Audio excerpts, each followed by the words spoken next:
everybody, welcome to the introduction video for homesteading for beginners.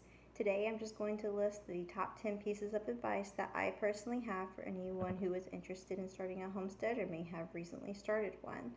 I'm not going to go into full detail with everything. Instead, I'm going to be posting videos each week that will go further into detail and explain a little bit more about what I'm talking about. So make sure you subscribe and stay tuned. So without further ado, let's go ahead and get started. Homesteading tip number one for me is to figure out why you want to homestead.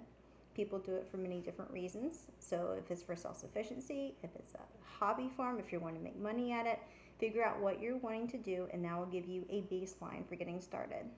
My second tip is to make a list of everything that you want. Don't keep it all in your head. Actually get a piece of paper, write down everything that you are wanting to do with homesteading, whether it's different animals, list each kind of animal, whether it's a vegetable garden, an orchard, whatever it is, write everything down that eventually you would like to be able to do. So homesteading tip number 3 is take it one step at a time. Do not jump into everything on your list at the same time.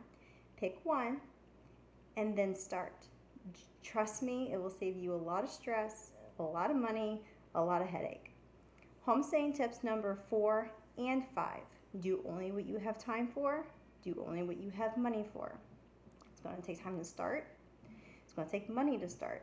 And it's going to take both time and money to keep it going. It's going to be an everyday commitment. So make sure that you have that in mind when you decide exactly what it is that you're wanting to do. Homesteading tip number 6.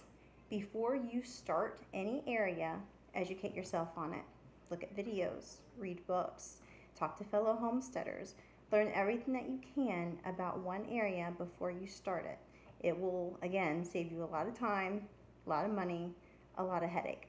Just speaking from personal experience, trust me. All right, so homesteading tip number 7. If you're going to have plants or animals, make sure you get your water tested, especially if you have a well, because bacteria can get into it. You can get chemicals in your water, so make sure you get your water tested. All right, number 6. On that note, also get your soil tested if you're going to do any kind of a garden. Make sure that you read it. If you don't know how to read it very well, you can always take it to Southern States. Southern States for $10. We'll test your soil, email you the results, and it gives it in more a specific detail of what is wrong with it and what you can do to help fix it. So, homesteading tip number 9. You're going to fail. I'm just going to put it out there. You are going to fail. There are things you're going to try that's not going to work out.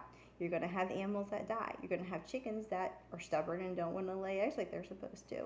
You're going to have crops that aren't going to come. It's going to happen. Mentally prepare yourself for those things and you won't be as disappointed. Maybe a little disappointed, but not as disappointed. And my final homesteading tip is get creative.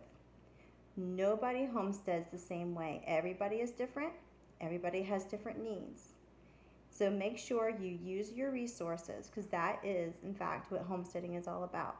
Using your own resources, using what you already have to try to make new things. So there you have it. Like I said, make sure you subscribe and like. That way you can keep in touch, and I'll be posting more videos, going into more detail for all these things. So stay tuned.